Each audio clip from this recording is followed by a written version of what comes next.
안녕하세요, 김필산입니다. 게임은 왜 맨날 노잼일까요? 그것은 도파민 때문입니다.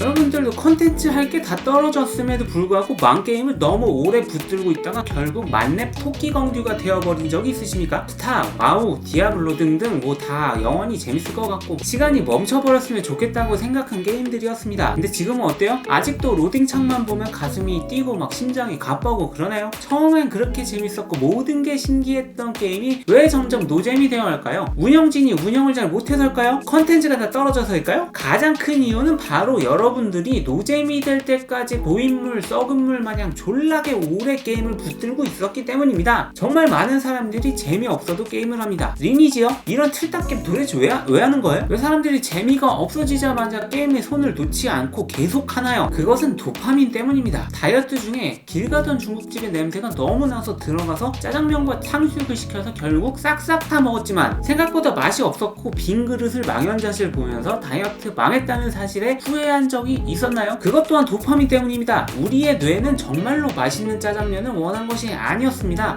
진짜 제대로 된 짜장면 먹으려면 인터넷 검색해서 맛집을 찾아서 들어갔어야지 왜 길 가던 중에 갑자기 싸구려 중국집을 들어갔어요? 당신의 뇌는 예측하지 못한 음식 냄새에 이끌려서 행동하게 되는 도파민의 명령에 따른 것입니다. 이성적으로 침착하게 행동하지 않고 막상 먹어보고는 후회할 일만 가득한 짓을 저지른 거죠. 도파민은 1957년에 캐슬린 몬터규라는 영국인에 의해서 발견된 뇌 속의 화학물질입니다. 도파민은 전체 뇌세포 중 200만 분의 1만이 만들어낼 수 있는 매우 적은 양의 물질입니다. 그러나 이 물질은 아주 조금의 양만으로 사람의 행동을 매우 크게 좌지우지할 수 있습니다. 처음에 연구자들은 도파민이 쾌락을 불러일으키는 물질이라고 생각했습니다. 그러나 연구하면 할수록 쾌락과 도파민은 별 관계가 없다는 사실이 밝혀졌어요. 가장 중요한 통찰은 도파민이 미래에 대한 예측에 실패했을 때 분비된다는 겁니다. 사람들은 예측하지 못한 새로운 미래를 마주했을 때 도파민을 분비시키며 그때 쾌락을 느낍니다. 즉 도파민은 예측 불가능성에 의해서 반응하는 호르몬입니다. 우리는 미래가 예측대로 굴러가는 게 아니라 불확실하고 기대하지 못한 미래가 실현되었을 때 기분이 좋아지는 변태 같은 성질을 가지고 있습니다. 부장님이 갑자기 집에 일이 있다고 오후 반차를 내버린다면 매우 기분이 좋습니다. 나오지도 않은 하프라이프 3 밸브사에 대한 배신감에 치를 떨다가 기대도 안 하고 바라지도 않았던 하프라이프 새로운 시리즈가 VR로 출시되었다고요? 근데 그게 갓게임이라면서요? 매우 기분이 좋아집니다. 또한 도파민 분비는 초반 연애 감정에 매우 중요합니다. 초반의 썸타기는 예측 불가능성의 총집합이거든요. 혹시 러브라이브 좋아할까? 결혼식은 어디서 할까? 아기는 몇 명 낳자고 할까? 연애 경험 없는 우리 같은 찐따 아다 새끼들은 이런 머릿속 망상만으로 혼자 상상의 나래를 펼치면서 감당하지 못할 예측 불가능성으로 소개팅녀 앞에서 말도 꺼내지 못할 것입니다. 그러나 우리와는 전혀 다른 세계에 살고 있는 밀당의 귀재들은 오히려 초반 연애의 예측 불가능성으로 인한 도파민 폭주의 쾌감을 즐깁니다. 그들은 여자를 쟁취하고 다른 남자에게 빼앗고 정복하고 밀고 당기기 흥분되는 사랑싸움 끝에 상대방의 행동이 대부분 예측되는 연애 2년차에 도파민의 감소를 견디지 못하고 헤어지고 마는 것이죠. 특히 이 기분 좋은 도파민 분비는 주식, 투자, 도박, 비트코인 등의 금전과 관련해서 폭발적으로 치솟습니다. 생전 처음 카지노에서 돈을 땄을 때 내가 손에 든 주식이 떡상했을 때 폭발적으로 분비되는 것입니다. 우리는 갑자기 100억이 하늘에서 뚝 떨어졌으면 정말 행복하겠다는 생각을 가끔 하죠. 심지어 부자 되는 것마저 감수할 수 있습니다. 그런데 진짜로 100억이 하늘에서 뚝 떨어진 사람이 평생 행복하게 살았을까요? 로또 당첨자들의 소식을 간간히 들을 수 있죠. 대부분은 더 많은 돈을 원하고 경험에도 없는 무리한 투자를 반복하여 파멸하는 미래를 맞이하지 않습니까? 인간이 상황에 익숙해지면 결국 머릿속에 도파민 분비가 감소합니다. 로또 맞은 후에 자본주의를 마음껏 즐기다가 슬슬 그 생활이 익숙해지면 도파민 분비가 감소하고 인간은 도파민에 의한 쾌감을 잊지 못해 예측 불가능한 도박적 투자로 자신을 몰고 가는 것이죠. 이제는 100억이 아닌 1000억 정도가 생겨야지 예측 불가능한 쾌감을 얻을 수밖에 없는 몸으로 단련되어 버리는 것입니다. 우리는 여기서 큰 교훈을 얻습니다. 인생의 행복은 도파민의 쾌감과 결코 같은 것이 아니라는 것이죠. 도파민은 인간의 근원적 행복과는 다른 길을 안내합니다. 와우에서 아재들이 깨달은 놀라운 인생의 진리가 있죠. 현실에서 할 게 없어서 와우를 켜도 그 안에서 할 게 없다는 것이죠. 왜 게임에서 할 게 없는지 알아요? 니네들이 컨텐츠 다 깼잖아.